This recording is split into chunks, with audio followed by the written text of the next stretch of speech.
أنا يوسف السرموح رئيس ودادية التضامن السكنية لنساء ورجال التعليم بالنيابة بجهة الداخلة وادي الذهب. نحن في ودادية التضامن السكنية بمنطقة الداخلة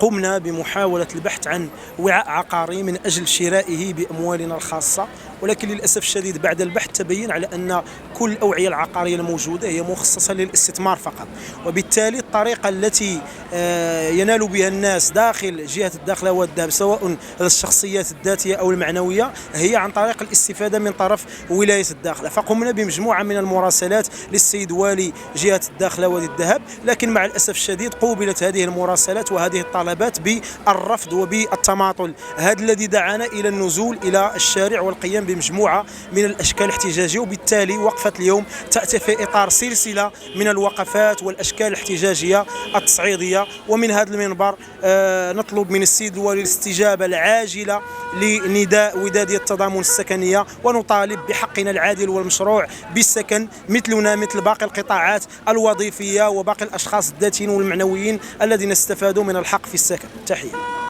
يأتي هذا الشكل النضالي الذي نظمته ودادية التضامن السكنية استمرارا لبرنامجها النضالي الموازي مع خطواتها الموازية التي قامت بها من أجل أن تجد حلا لملفها العادل والمشروع المتمثل في إيجاد سكن عادل لرجال ونساء التعليم بالمنطقة.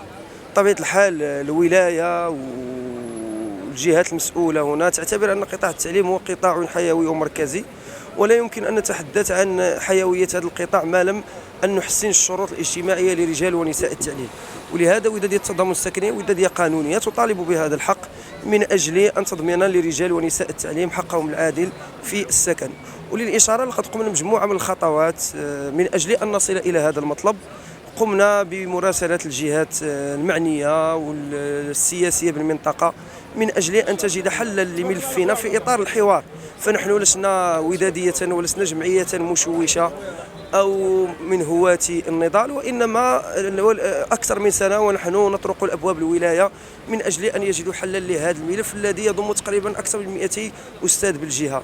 ولكن للأسف دائما وجدنا الجهات المسؤولة تواجه مطالبنا بسياسة الأذان الصماء والهروب إلى الأمام. ولهذا نجدد دعوة إلى ولاية جهة الداخلة والذهب إلى أن رجال التعليم هم فئة مثقفة وواعية وتسعى إلى أن تحقق مطلبها بعيدا عن التشويش وبعيدا عن هذه الخطوات التي ذهبنا إليها مضطرين حتى نحقق مطلبنا. ولهذا دعوتنا مجددا إلى الولاية من أجل أن تجد حلا لمطلبنا. وللإشارة مطلبنا لسنا نطالب بريع، فنحن نريد شراء وعاء عقاري، لكن للأسف جميع الأوعية العقارية التي وجدناها في المنطقة هي مخصصة للاستثمار. لهذا ندعو الجهة إلى أن تجد حلا لملف فئة مهمة من داخل الجهة وهي فئة رجال ونساء التعليم.